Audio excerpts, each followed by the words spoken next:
दर्शक बंधु, भगवान गणेश जी की यह दिव्य कथा सुनने मात्र से जीवन के सारे दुख स्वयं मिट जाते हैं। दर्शक बंधु, हमारे सनातन धर्म में 33 कोटि देवी देवता हैं, लेकिन उन सब में एक ऐसा नाम है जो सबसे पहले लिया जाता है। जीवन का कोई भी शुभ काम हो, चाहे वह गृह प्रवेश हो, विवाह हो या फिर कोई नया व्यापार शुरू करना हो, जब तक उनका नाम नहीं लिया जाता तब तक कोई भी कार्य पूर्ण नहीं माना जाता। जी हां, हम बात कर रहे हैं विघ्नहर्ता, रिद्धि सिद्धि के स्वामी भगवान श्री गणेश की। आज की यह वीडियो आपके जीवन में एक नई सकारात्मक ऊर्जा लेकर आएगी।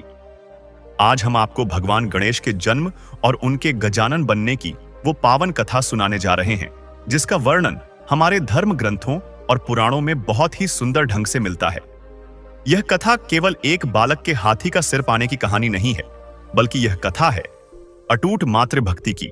यह कथा है अहंकार के नाश की, और यह कथा है एक अद्भुत ईश्वरीय लीला की।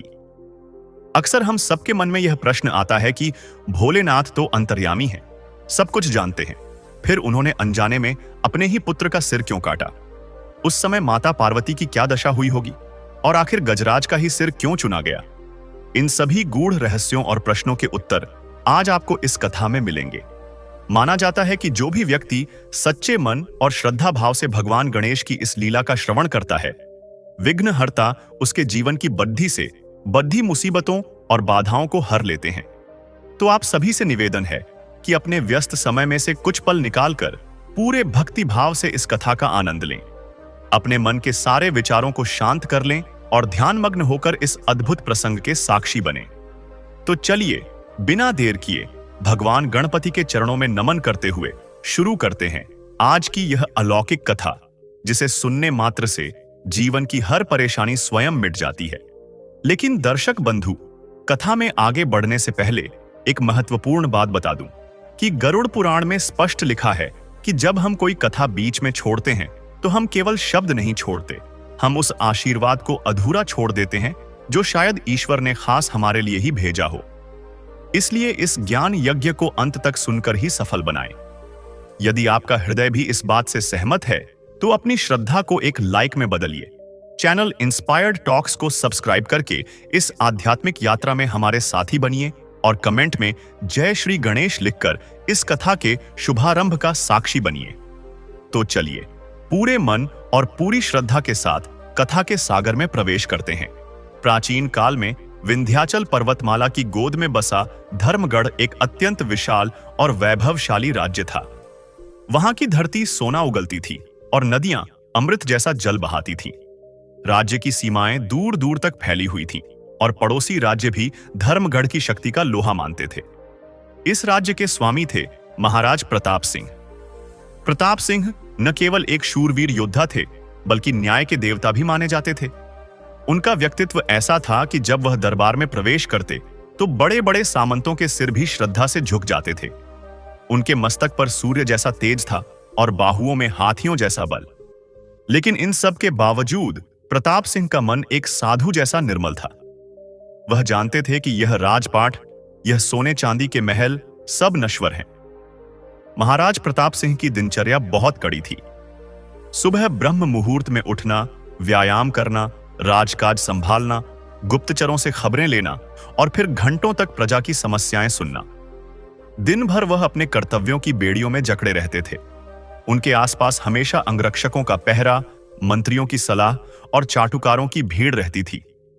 हर कोई उनसे कुछ न कुछ मांगने आता था या उन्हें खुश करने की कोशिश करता था। इस भीड़ भाड़ और शोर शराबे के बीच महाराज का दम घुटने लगता था। उन्हें एक ऐसे पल की तलाश रहती थी जब वह राजा नहीं, बल्कि सिर्फ एक साधारण मनुष्य बनकर सांस ले सकें। धर्मगढ़ राज्य के पश्चिमी छोर पर एक विशाल नदी बहती थी, जिसका नाम था कलकलनी। यह नदी राज्य की जीवन रेखा थी। इसी नदी के किनारे एक पुराना और शांत घाट था, जिसे भैरव घाट कहा जाता था। यह घाट मुख्य शहर से थोड़ा दूर था और घने जंगलों से घिरा हुआ था, इसलिए वहां आम लोगों की आवाजाही बहुत कम थी। यही वह जगह थी जहां महाराज प्रताप सिंह को अपनी आत्मा की शांति मिलती थी।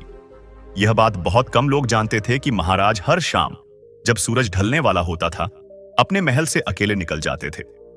उस समय महाराज अपने राजसी वस्त्र उतार देते थे। वे रेशमी अंगरखा और मोतियों की माला की जगह एक साधारण सफेद कुर्ता और धोती पहन लेते थे। अपने कीमती मुकुट को उतारकर एक संदूक में रख देते थे और सिर पर एक साधारण सा साफा बांध लेते थे। पैरों में मखमली जूतियों की जगह साधारण चप्पलें पहनते और हाथ में कोई तलवार नहीं बल्कि एक लाठी लेकर निकल पड़ते थे। महल के पिछले गुप्त द्वार से निकलकर वे पगडंडियों के रास्ते भैरव घाट की ओर जाते थे। हवा में जंगल की फूलों की महक और नदी की नमी मिली होती थी जो उनकी दिन भर की थकान को मिटा देती थी। उस घाट पर एक बूढ़ा नाविक रहता था जिसका नाम था काका हरिया। हरिया की उम्र 70 के पार थी। उसका शरीर झुर्रियों से भरा हुआ था और बाल रुई जैसे सफेद थे। उसकी कमर थोड़ी झुक गई थी लेकिन उसकी आंखों में एक गजब की चमक थी। हरिया के पास अपनी खुद की कोई जमीन नहीं थी, न ही कोई घर था। वह अपनी पुरानी नाव, जिसे वह प्यार से बसंती कहता था, उसी पर सोता था और उसी पर रहता था। नदी ही उसकी मां थी और नाव ही उसका घर। हरिया और महाराज प्रताप सिंह की मित्रता एक पहेली थी जिसे समझना हर किसी के बस की बात नहीं थी। हर शाम जब महाराज घाट पर पहुंचते तो हरिया अपनी नाव को किनारे पर लगाकर उनका इंतजार कर रहा होता। जैसे ही वह महाराज को आते देखता, वह कोई औपचारिक झुककर प्रणाम नहीं करता जैसा कि महल में लोग करते थे। वह बस अपनी टूटी फूटी हंसी के साथ कहता, आओ भाई प्रताप, आज तो बड़ी देर कर दी, क्या दरबार में ज्यादा काम था? यह सुनकर महाराज के चेहरे पर एक सुकून भरी मुस्कान आ जाती। पूरी दुनिया उन्हें महाराज, अन्नदाता या सरकार कहती थी, लेकिन यह बूढ़ा नाविक उन्हें सिर्फ प्रताप कहता था। यह सादगी ही महाराज को खींच लाती थी। महाराज चुपचाप नाव में बैठ जाते। हरिया अपनी लंबी बांस की लग्गी उठाता और नाव को धीरे से पानी में धकेल देता। पानी में छप छप की आवाज के साथ नाव बीच धारा की ओर बढ़ती। उस समय सूरज पश्चिम में डूब रहा होता था और आसमान में लाल, नारंगी और बैंगनी रंगों की चित्रकारी फैल जाती थी। नदी का पानी शांत होता था, बस कभी कभी कोई मछली उछलकर वापस पानी में चली जाती। नाव जब बीच नदी में पहुंचती तो हरिया चप्पू चलाना बंद कर देता और नाव को लहरों के सहारे छोड़ देता। वहां उस असीम शांति के बीच महाराज और हरिया बातें करते। उनकी बातें राजनीति, युद्ध या खजाने के बारे में नहीं होती थी। वे बातें करते थे जीवन की, नदी की, हवाओं की और इंसान के सुख दुख की। महाराज कहते, काका, आज दरबार में एक अजीब मुकदमा आया। दो भाई जमीन के एक छोटे से टुकड़े के लिए एक दूसरे का खून बहाने को तैयार थे। मैंने फैसला तो सुना दिया, लेकिन मेरा मन बहुत उदास है। समझ नहीं आता कि इंसान मुट्ठी भर मिट्टी के लिए अपने खून को कैसे भूल जाता है। हरिया अपनी मैली धोती से पसीना पोंछते हुए हंसता और नदी के बहते पानी की ओर इशारा करके कहता, अरे प्रताप भाई, इंसान की फितरत भी इस नदी जैसी है। जब तक इसमें उफान रहता है, यह किनारों को तोड़ना चाहती है, सब कुछ अपने साथ बहा ले जाना चाहती है। लेकिन जब यह सागर के पास पहुंचती है तो इसे समझ आता है कि इसका अपना तो कुछ था ही नहीं, सब कुछ उस सागर का ही है। जवानी और ताकत का नशा इंसान को अंधा बना देता है। वे भाई अभी नदी के उस उफान में हैं। जब समय की धूप उनकी उम्र सुखा देगी, तब उन्हें समझ आएगा कि जमीन तो वहीं रह गई, बस वे ही चले गए। हरिया की ये बातें महाराज के दिल में उतर जाती थीं। बड़े बड़े ज्ञानी पंडित और मंत्री जो बातें भारी भरकम शब्दों में भी नहीं समझा पाते थे, वह यह अनपढ़ नाविक अपनी सरल भाषा में समझा देता था। एक बार महाराज ने पूछा, काका, तुम्हारे पास न घर है, न परिवार, न पैसा। कल का खाना कहां से आएगा इसका भी ठिकाना नहीं। फिर भी तुम हमेशा इतना खुश कैसे रहते हो? मुझे देखो, मेरे पास सब कुछ है, फिर भी चिंताएं मुझे खाए जाती हैं। मुझे डर लगता है कि कहीं कोई मेरे राज्य पर हमला न कर दे, कहीं प्रजा विद्रोह न कर दे। हरिया ने नाव को एक तरफ मोड़ा और बोला, प्रताप, बोझ तो सिर पर नहीं, मन पर होता है। तुमने अपने मन में पूरे राज्य का बोझ उठा रखा है, इसलिए तुम्हें नींद नहीं आती। मैंने अपने मन में यह मान लिया है कि यह नदी मेरी मां है और वह मुझे भूखा नहीं सोने देगी। जिस दिन मुझे सवारी मिलती है, मैं भरपेट खाता हूं। जिस दिन नहीं मिलती, मैं नदी का पानी पीकर सो जाता हूं और सोचता हूं कि शायद आज मां चाहती है कि मैं व्रत रखूं। जब चाह ही नहीं है तो चिंता कैसी। जिसके पास खोने को कुछ नहीं होता, वह इस दुनिया का असली राजा होता है। तुम सोने के पलंग पर भी करवटें बदलते हो और मैं इस सख्त लकड़ी के तख्त पर भी तारों को देखते हुए मजे से सोता हूं। महाराज प्रताप सिंह चुपचाप पानी को देखते रहे। हरिया की बातें कड़वी जरूर थीं, लेकिन उनमें 100% सच्चाई थी। वे घंटों तक नदी के बीच रहते। कभी कभी हरिया अपनी फटी हुई बांसुरी निकालता और एक पुरानी धुन बजाता। वह धुन इतनी करुण और मीठी होती थी कि महाराज अपनी सारी सुध बुद्ध खो बैठते।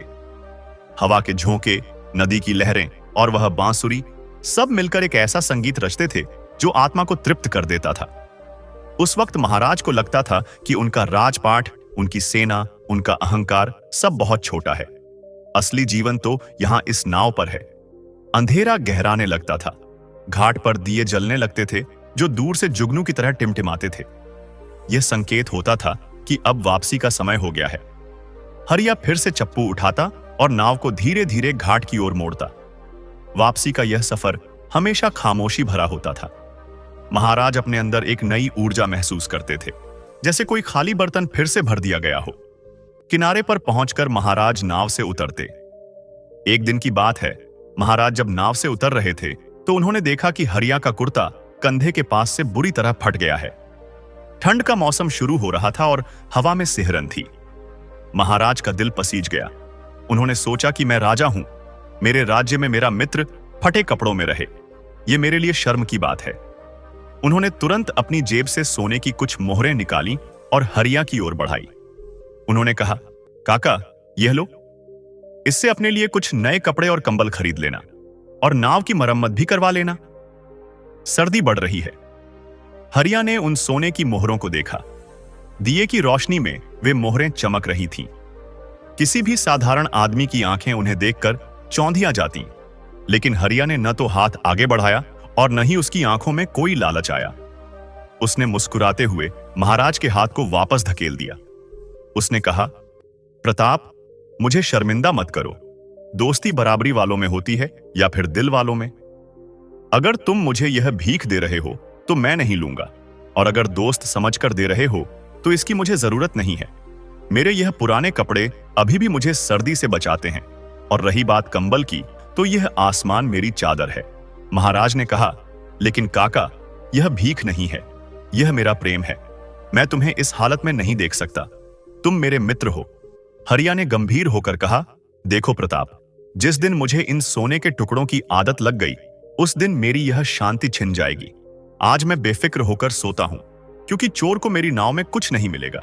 लेकिन अगर यह सोना मेरे पास रहा तो मुझे पूरी रात जागकर इसकी पहरेदारी करनी पड़ेगी। मेरी नींद मत छीनो मेरे दोस्त। तुम राजा हो, तुम्हें देना आता है, लेकिन मैं फकीर हूं, मुझे अपनी मस्ती में रहना आता है। रहने दो इसे अपने पास। महाराज निरुत्तर हो गए। उन्होंने मोहरें वापस अपनी जेब में रख लीं। उन्होंने झुककर हरिया के पैर छुए। एक राजा एक नाविक के पैर छू रहा था। यह दृश्य केवल वह बहती हुई नदी और वह पुराना बरगद का पेड़ देख रहा था जो घाट के किनारे खड़ा था। महाराज ने कहा, काका, तुम सच में मुझसे बहुत बड़े हो। मैं राज्य जीत सकता हूं, लेकिन तुम्हारे जैसा संतोष जीतना मेरे बस की बात नहीं। हरिया ने उन्हें गले लगाया और कहा, जाओ, अब देर हो रही है। राजमहल में तुम्हारी प्रतीक्षा हो रही होगी। याद रखना, मुकुट सिर पर पहनना, लेकिन उसका वजन दिल पर मत आने देना। महाराज ने सिर हिलाया और अंधेरे रास्ते से वापस महल की ओर चल दिए। जब वे महल के द्वार पर पहुंचे तो पहरेदारों ने झुककर उनका अभिवादन किया। महाराज फिर से राजा प्रताप सिंह बन गए थे, लेकिन उनके अंदर अभी भी वह शांति थी जो वे हरिया की नाव से लेकर आए थे। उस रात महाराज को बहुत अच्छी नींद आई, लेकिन उन्हें पता नहीं था कि आने वाला कल उनके और उनके राज्य के लिए एक बहुत बड़ी चुनौती लेकर आने वाला था। एक ऐसी मुसीबत जो धर्मगढ़ की नींव हिला देगी, और उस समय महाराज की तलवार नहीं बल्कि हरिया की सीख ही उनके काम आएगी। अगली सुबह जैसे ही सूरज की पहली किरण महल के कंगूरे पर पड़ी, एक घुड़सवार सैनिक दौड़ता हुआ महल के मुख्य द्वार पर आया।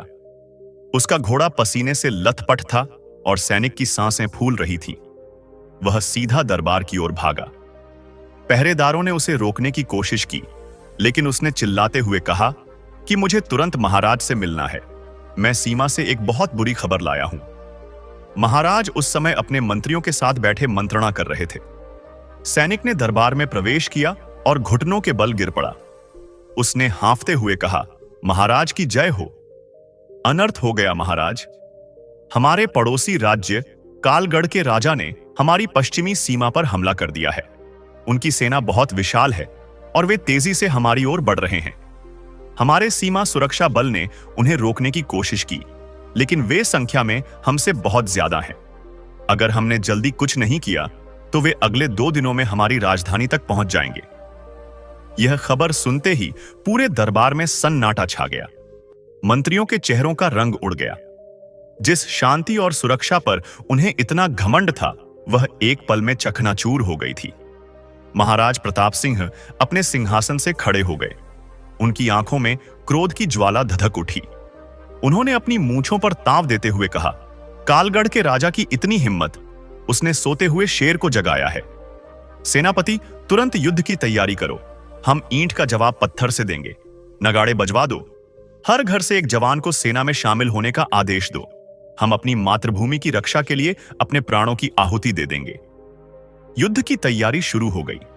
पूरा राज्य युद्ध के उन्माद में डूब गया। लोहार दिन रात तलवारें और भाले बनाने लगे। सैनिकों की परेड शुरू हो गई। लेकिन इस सब शोर शराबे के बीच महाराज के मन में एक अजीब सी बेचैनी थी। वे जानते थे कि युद्ध का मतलब है विनाश। हजारों लोग मारे जाएंगे, हजारों औरतें विधवा होंगी और बच्चे अनाथ होंगे। क्या इसका कोई और उपाय नहीं है? उस शाम महाराज का मन बहुत भारी था। उन्हें अपने मित्र हरिया की बहुत याद आ रही थी। वे जानना चाहते थे कि इस विपत्ति की घड़ी में हरिया उनसे क्या कहता।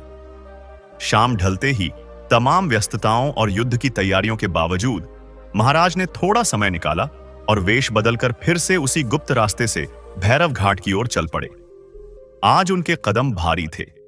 आज वह शांति की तलाश में नहीं, बल्कि एक राह की तलाश में जा रहे थे। नदी के किनारे पहुंचकर उन्होंने देखा कि हरिया हमेशा की तरह नाव पर बैठा है, लेकिन आज नदी का रूप भी बदला हुआ था। हवा तेज थी और पानी में उफान था। महाराज नाव में बैठे, लेकिन आज उनके चेहरे पर वह मुस्कान नहीं थी।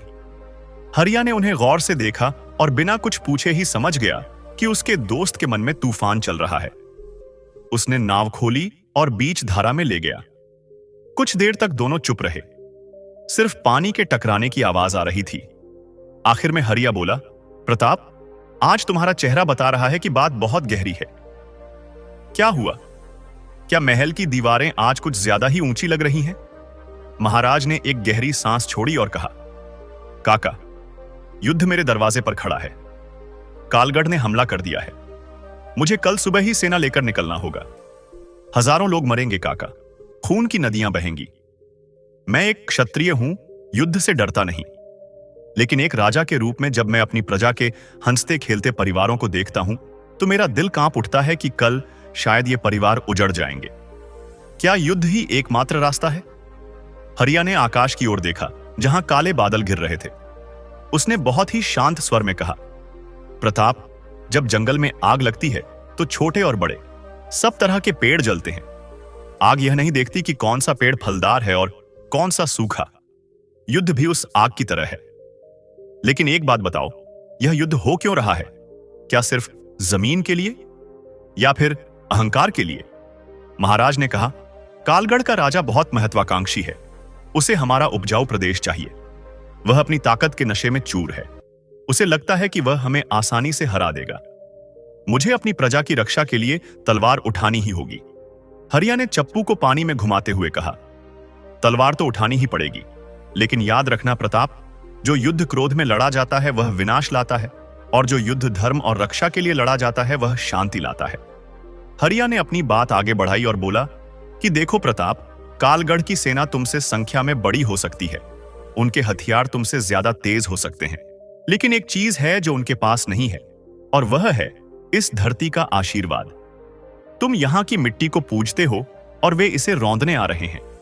यह नदी, यह जंगल, यह पहाड़ सब तुम्हारे दोस्त हैं।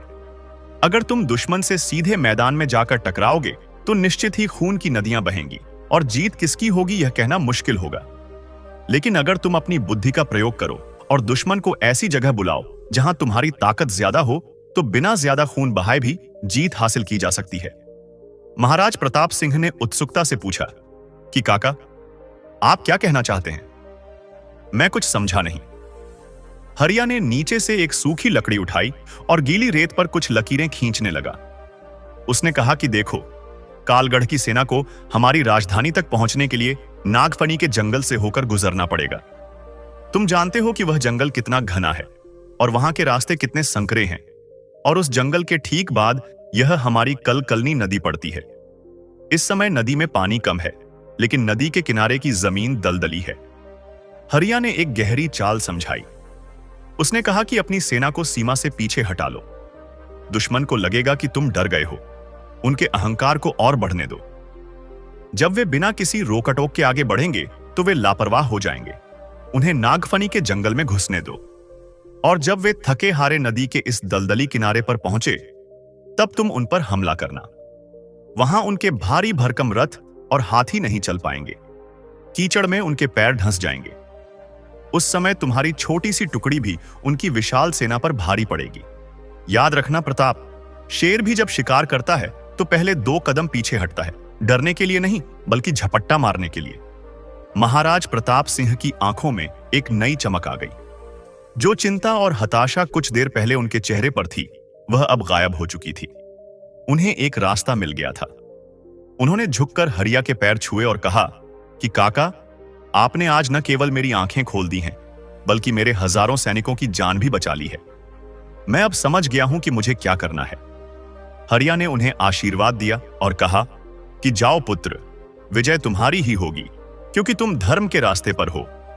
महाराज प्रताप सिंह वहां से तुरंत निकले और अपने घोड़े पर सवार होकर वायु वेग से महल की ओर लौट चले। रात काफी हो चुकी थी, लेकिन महल में अभी भी मशालें जल रही थी। मंत्री और सेनापति महाराज की प्रतीक्षा कर रहे थे। जैसे ही महाराज दरबार में पहुंचे, सेनापति ने आगे बढ़कर पूछा कि महाराज, क्या आदेश है? क्या हम अपनी सेना को सीमा की ओर कूच करने का आदेश दें? हमारे सैनिक मरने मारने को तैयार हैं। महाराज ने सिंहासन पर बैठते हुए एक गंभीर स्वर में कहा कि नहीं सेनापति, सेना को कूच करने का नहीं, बल्कि पीछे हटने का आदेश दो। यह सुनते ही पूरे दरबार में सन्नाटा छा गया। सेनापति को अपने कानों पर विश्वास नहीं हुआ। उसने हैरानी से पूछा कि महाराज, आप यह क्या कह रहे हैं? दुश्मन हमारे दरवाजे पर खड़ा है और आप पीछे हटने की बात कर रहे हैं।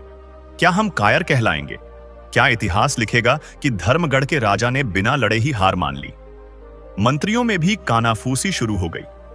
महाराज प्रताप सिंह ने हाथ उठाकर सबको शांत किया। उन्होंने कहा कि सेनापति, पीछे हटने का मतलब हार मानना नहीं होता। यह एक रणनीति है। मैंने तय किया है कि हम दुश्मन का सामना सीमा पर खुले मैदान में नहीं करेंगे।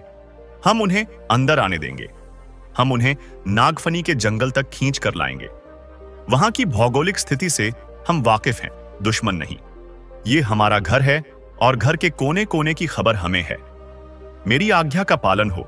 सभी सीमा चौकियों को खाली कर दिया जाए और सैनिकों को जंगल और नदी के आसपास की पहाड़ियों में छिपने का आदेश दिया जाए। सेनापति समझदार था।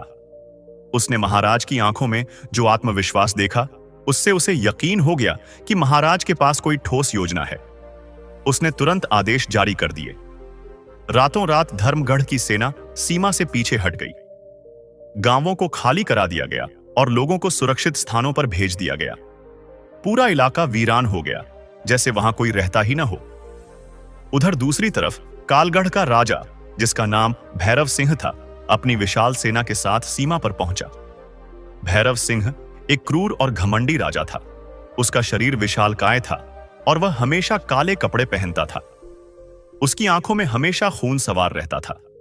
जब उसने देखा कि धर्मगढ़ की सीमा चौकियां खाली पड़ी हैं और वहां कोई सैनिक नहीं है, तो वह जोर जोर से हंसने लगा। उसकी हंसी किसी रावण की हंसी से कम नहीं थी। उसने अपने मंत्रियों से कहा कि देखा, प्रताप सिंह मेरे नाम से ही डर गया। उसने बिना लड़े ही मैदान छोड़ दिया। कायर कहीं का, अब धर्मगढ़ पर कब्जा करने से मुझे कोई नहीं रोक सकता। भैरव सिंह का अहंकार अब 7वें आसमान पर था। उसने अपनी सेना को आदेश दिया कि तेजी से आगे बढ़ो। चलो, आज ही हम धर्मगढ़ के राजमहल में रात का खाना खाएंगे। उसकी सेना में हजारों पैदल सैनिक, सैकड़ों घुड़सवार और दर्जनों विशाल हाथी थे। वे सब शोर मचाते हुए, धूल उड़ाते हुए धर्मगढ़ की सीमा में घुस गए। उन्हें रोकने वाला कोई नहीं था। रास्ते में जो भी गांव मिले वे खाली थे। भैरव सिंह को लगा कि उसकी जीत पक्की है। वह अपनी जीत के नशे में इतना चूर था कि उसने यह भी नहीं सोचा कि इतनी आसानी से कोई राजा अपना राज्य कैसे छोड़ सकता है। चलते चलते दोपहर हो गई। सूरज आग बरसा रहा था। कालगढ़ के सैनिक भारी कवच पहने हुए थे और गर्मी से बेहाल हो रहे थे। अब उनके सामने नागफनी का घना जंगल था। जंगल इतना घना था कि सूरज की रोशनी भी जमीन तक मुश्किल से पहुंचती थी। रास्ता पथरीला और संकरा था। जैसे ही भैरव सिंह की सेना जंगल में घुसी, उनकी रफ्तार धीमी हो गई। हाथियों को निकलने में दिक्कत होने लगी। रथों के पहिए पत्थरों में फंसने लगे। सैनिकों में बेचैनी बढ़ने लगी। उन्हें प्यास लग रही थी, लेकिन वहां पानी का कोई नामो निशान नहीं था। जंगल में एक अजीब सी डरावनी खामोशी थी। न पक्षियों की चहचहाहट, न हवा की सरसराहट। बस सैनिकों के कदमों की आवाज और घोड़ों की हिनहिनाहट गूंज रही थी। भैरव सिंह को भी अब थोड़ा अजीब लगने लगा था। उसने अपने सेनापति से कहा कि यह जंगल तो खत्म होने का नाम ही नहीं ले रहा है। कितनी दूर है वह नदी? सेनापति ने नक्शा देखकर बताया कि महाराज, बस थोड़ी दूर और। जंगल खत्म होते ही कल कलनी नदी मिलेगी। वहां हम पड़ाव डालेंगे और अपनी प्यास बुझाएंगे। उसके बाद राजधानी पर हमला करेंगे। उधर पहाड़ियों की चोटियों पर और घने पेड़ों के पीछे महाराज प्रताप सिंह के सैनिक छिपे बैठे थे। वे सांस रोके दुश्मन का इंतजार कर रहे थे। उनके हाथों में धनुष बाण तैयार थे। महाराज प्रताप सिंह खुद एक ऊंची चट्टान के पीछे से दूरबीन लगाकर दुश्मन की हर हरकत पर नजर रख रहे थे। उन्होंने देखा कि दुश्मन की सेना थकान से चूर हो चुकी है। उनके अनुशासन में कमी आ गई है। सैनिक कतार तोड़कर चल रहे हैं। यही वह मौका था जिसका उन्हें इंतजार था, लेकिन अभी नहीं। उन्हें दुश्मन को और अंदर उस दलदली जमीन तक लाना था। शाम होने को आई थी। सूरज ढलने लगा था। आखिरकार कालगढ़ की सेना जंगल से बाहर निकली। सामने कलकलनी नदी बह रही थी। नदी का ठंडा पानी देखकर प्यासे सैनिकों की जान में जान आई। वे बिना किसी आदेश के नदी की ओर दौड़ पड़े। भैरव सिंह ने भी अपने रथ को नदी की ओर मोड़ने का इशारा किया। नदी का किनारा बहुत चौड़ा था और वहां हरी घास उगी हुई थी, लेकिन उस घास के नीचे गीली और नरम मिट्टी थी जो एक खतरनाक दलदल थी। जैसे ही भारी भरकम हाथी और लोहे के रथ उस जमीन पर पहुंचे, पहिए जमीन में धंसने लगे। हाथियों के पैर कीचड़ में फंसने लगे। सैनिक जो पानी पीने के लिए दौड़े थे, उनके पैर भी घुटनों तक कीचड़ में धंस गए। अचानक अफरा तफरी मच गई। हाथी चिंघाड़ने लगे और रथ पलटने लगे। भैरव सिंह का रथ भी एक तरफ झुक गया। वह चिल्लाया कि यह क्या हो रहा है, निकालो इसे। लेकिन जितना वे निकलने की कोशिश करते, उतना ही अंदर धंसते जाते। ठीक इसी पल का इंतजार महाराज प्रताप सिंह कर रहे थे। उन्होंने अपनी तलवार हवा में लहराई और एक जोरदार शंखनाद किया।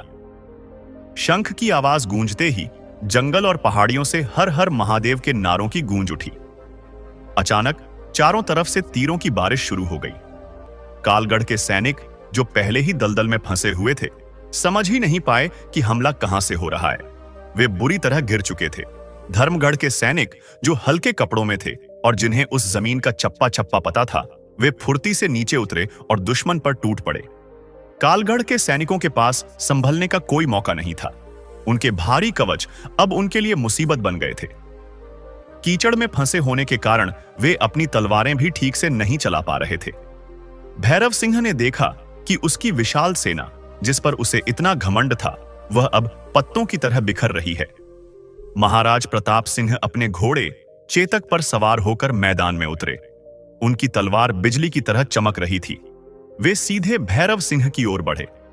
भैरव सिंह अभी भी अपने ढंसे हुए रथ में खड़ा था और क्रोध से पागल हो रहा था। उसने प्रताप सिंह को अपनी ओर आते देखा तो उसने अपना भाला उठाया और पूरी ताकत से फेंका। प्रताप सिंह ने बड़ी चतुराई से अपना शरीर झुकाया और भाला उनके कान के पास से सनसनाता हुआ निकल गया। अब प्रताप सिंह की बारी थी। उन्होंने ललकारते हुए कहा कि भैरव सिंह, अधर्म और अहंकार का अंत यही होता है। तुमने मेरी मातृभूमि पर बुरी नजर डाली है, अब उसका फल भुगतो। दोनों राजाओं के बीच भयंकर युद्ध छिड़ गया। हालांकि भैरव सिंह ताकतवर था, लेकिन उसकी स्थिति कमजोर थी क्योंकि वह रथ में फंसा था, जबकि प्रताप सिंह आज हवा से बातें कर रहे थे।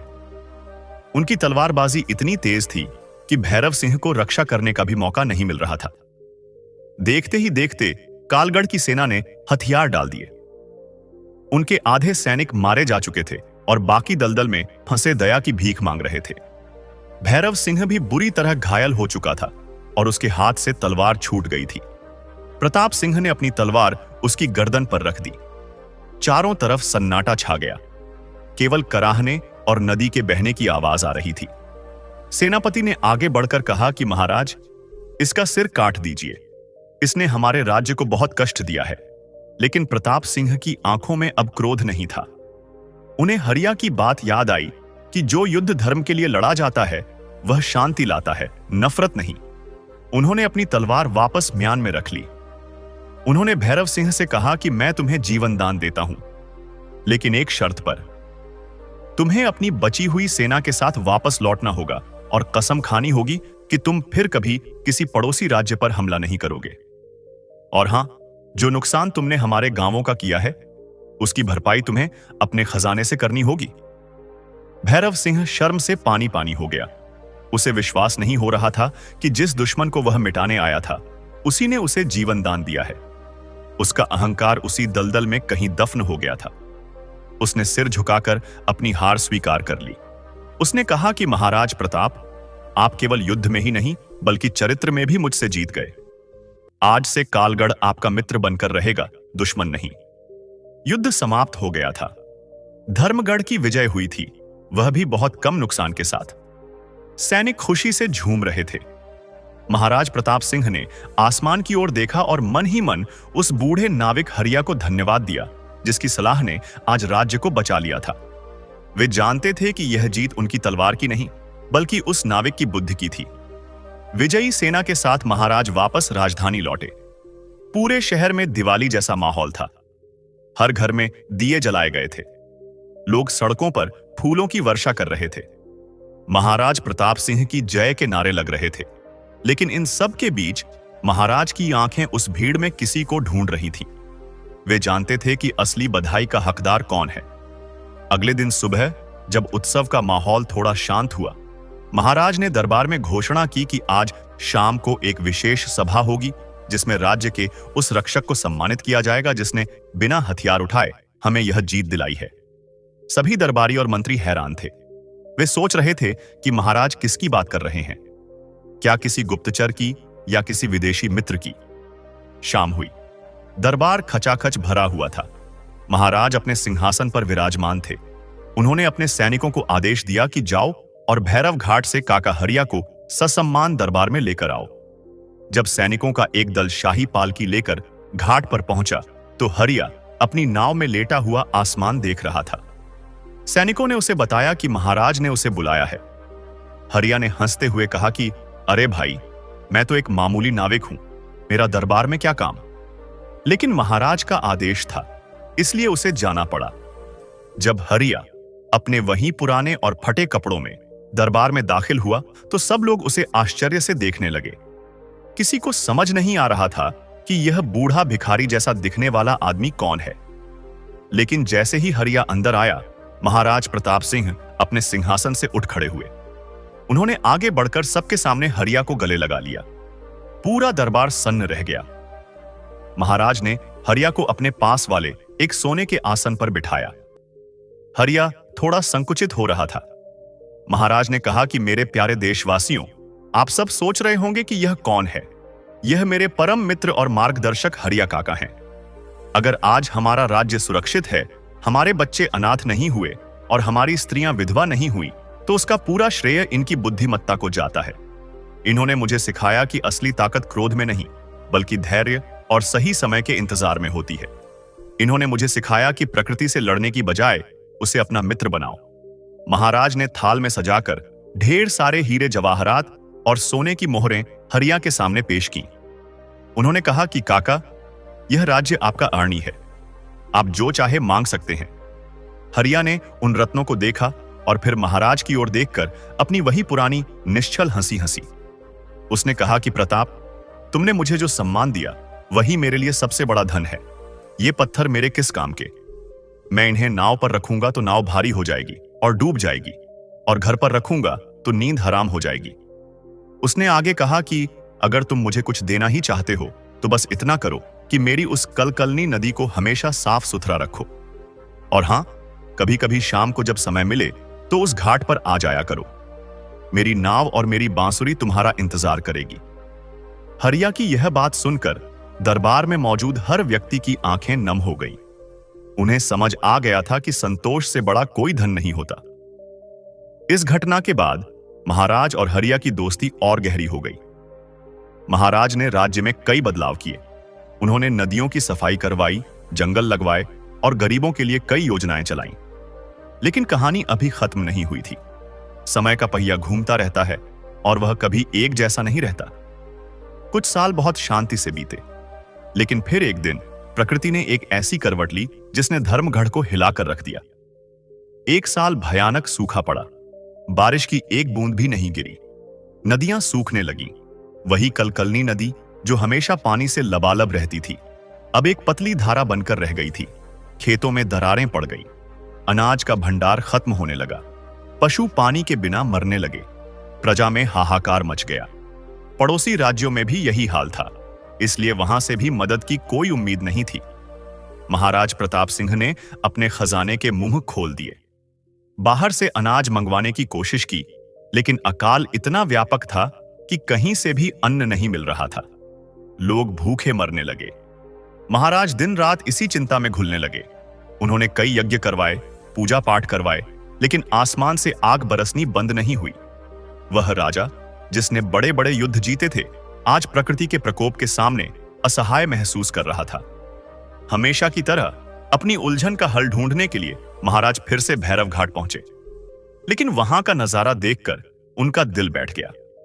नदी का पानी इतना कम हो गया था कि नाव कीचड़ में फंसी पड़ी थी। घाट वीरान था, लेकिन हरिया वहीं बरगद के पेड़ के नीचे बैठा था। वह पहले से काफी कमजोर हो गया था, लेकिन उसके चेहरे का तेज अब भी वैसा ही था। महाराज ने उसके पास बैठकर कहा कि काका, अब क्या होगा? मेरा राज्य प्यासा मर रहा है। मैं अपनी प्रजा का पिता हूं, लेकिन मैं उन्हें 2 वक्त की रोटी और पानी नहीं दे पा रहा। मुझे अपनी बेबसी पर रोना आता है। क्या ईश्वर हमसे रूठ गया है? हरिया ने महाराज के कंधे पर हाथ रखा और कहा कि प्रताप, यह प्रकृति की परीक्षा है। जब सब कुछ अच्छा होता है तब राजा होना आसान है। असली राजा की पहचान तो संकट के समय होती है।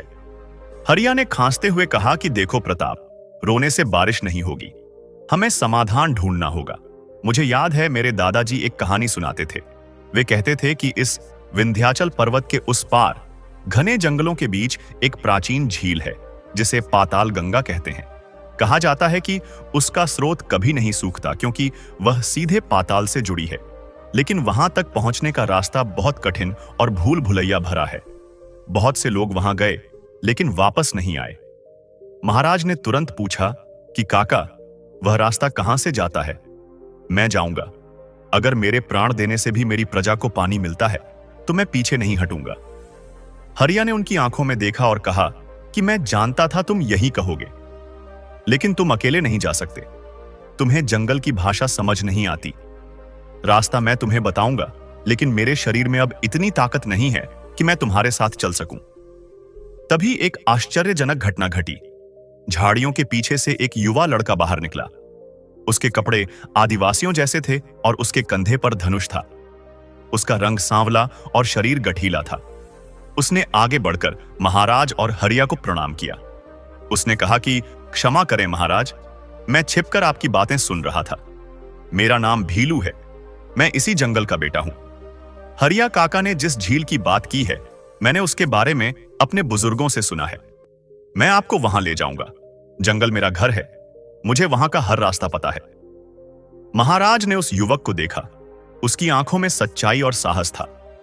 हरिया ने मुस्कुराते हुए कहा कि देखो प्रताप, जब नियत साफ हो तो ईश्वर मदद भेज ही देता है। यह लड़का तुम्हारी मदद करेगा, लेकिन याद रखना, वह झील एक पवित्र स्थान है। वहां से पानी लाने के लिए तुम्हें बल का नहीं बल्कि भक्ति का प्रयोग करना होगा। वहां एक विशाल चट्टान है जो पानी के स्रोत को रोके हुए है।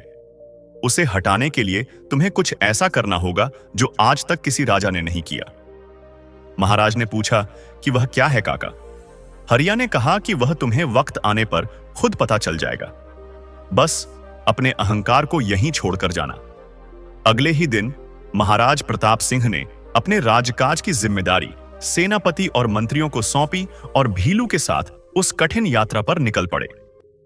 यह यात्रा युद्ध से भी ज्यादा खतरनाक होने वाली थी। वे नहीं जानते थे कि जंगलों में उनका सामना किन अनदेखी शक्तियों से होगा और पाताल गंगा का वह रहस्य क्या है जो सदियों से छिपा हुआ है। महाराज प्रताप सिंह और वह आदिवासी युवक भीलू दोनों उस कठिन यात्रा के लिए निकल पड़े। उन्होंने घोड़े नहीं लिए क्योंकि भीलू का कहना था कि जिस रास्ते पर वे जा रहे हैं वहां जानवरों के लिए चलना नामुमकिन है। वह रास्ता इतना पथरीला और संकरा है कि वहां इंसान को अपने हाथ और पैरों दोनों का इस्तेमाल करके आगे बढ़ना होगा। महाराज ने अपने राजसी वस्त्र पूरी तरह त्याग दिए थे। उन्होंने एक साधारण सूती धोती और अंगरखा पहना था। कमर में एक छोटा खंजर और कंधे पर पानी की एक खाली मशक लटकी थी। भीलू आगे आगे चल रहा था और महाराज उसके पीछे। राजधानी से निकलते ही वीरान खेत और सूखे तालाब उनका स्वागत कर रहे थे। तपती धूप में झुलसे हुए पेड़ ऐसे लग रहे थे जैसे वे आसमान की ओर हाथ उठाकर पानी की भीख मांग रहे हों। महाराज का दिल यह देखकर रो रहा था। उन्होंने मन ही मन प्रतिज्ञा की कि चाहे मेरे प्राण चले जाएं, लेकिन मैं अपनी प्रजा के लिए पानी लेकर ही लौटूंगा।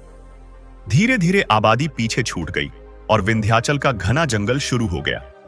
यह जंगल आम जंगलों जैसा नहीं था। यहां के पेड़ इतने विशाल और घने थे कि दिन के समय भी नीचे अंधेरा छाया रहता था। झाड़ियों में जहरीले कांटे थे जो कपड़ों को फाड़ देते थे। चलते चलते कई घंटे बीत गए। महाराज प्रताप सिंह, जो हमेशा महलों के नरम गलीचों पर चलते थे, अब नंगे पैर पत्थरों और कांटों पर चल रहे थे। उनके पैरों में छाले पड़ गए थे और तलवों से खून रिस रहा था, लेकिन उनके चेहरे पर शिकन तक नहीं थी। भीलू बार बार पीछे मुड़कर देखता और पूछता कि महाराज, क्या थोड़ा विश्राम कर लें? लेकिन महाराज कहते कि नहीं भीलू, जब तक मेरी प्रजा प्यासी है मुझे आराम करने का कोई अधिकार नहीं है। तुम बस रास्ता दिखाते चलो। दोपहर होते होते गर्मी असहनीय हो गई। उनके पास जो थोड़ा बहुत पानी था वह खत्म हो चुका था। महाराज का गला सूखकर कांटा हो गया था। होंठ पपड़ी बनकर फटने लगे थे। चक्कर आने जैसा महसूस हो रहा था। भीलू समझ गया कि महाराज की हालत खराब हो रही है। वह तुरंत एक विशेष प्रकार की बेल के पास गया जो एक मोटे पेड़ से लिपटी हुई थी। भीलू ने अपनी कमर से एक धारदार चाकू निकाला और उस बेल को बीच से काट दिया। कटते ही उस बेल से साफ पानी की एक धार बह निकली। भीलू ने महाराज को इशारा किया। महाराज ने उस बेल के नीचे अपना मुंह लगाया। वह पानी अमृत जैसा मीठा और ठंडा था। पानी पीने के बाद महाराज में कुछ जान आई। उन्होंने भीलू से पूछा कि यह कौन सा चमत्कार है। भीलू ने हंसते हुए कहा कि महाराज, जंगल कभी किसी को प्यासा नहीं मारता, बस उसे जानने वाली आंखें होनी चाहिए। प्रकृति मां की तरह है। वह अपने बच्चों के लिए भोजन और पानी का इंतजाम कहीं ना कहीं छिपाकर रखती है। हमें बस उसे ढूंढना होता है। इस छोटी सी घटना ने महाराज को एक बड़ी सीख दी कि ज्ञान केवल किताबों या गुरुओं के आश्रम में नहीं मिलता। कभी कभी वह जंगल की खाक छानने वाले एक साधारण इंसान के पास भी होता है। वे फिर आगे बढ़े। अब रास्ता और भी खतरनाक होता जा रहा था। वे एक खड़ी चढ़ाई चढ़ रहे थे। नीचे गहरी खाई थी। एक छोटी सी चूक और इंसान सीधे मौत के मुंह में।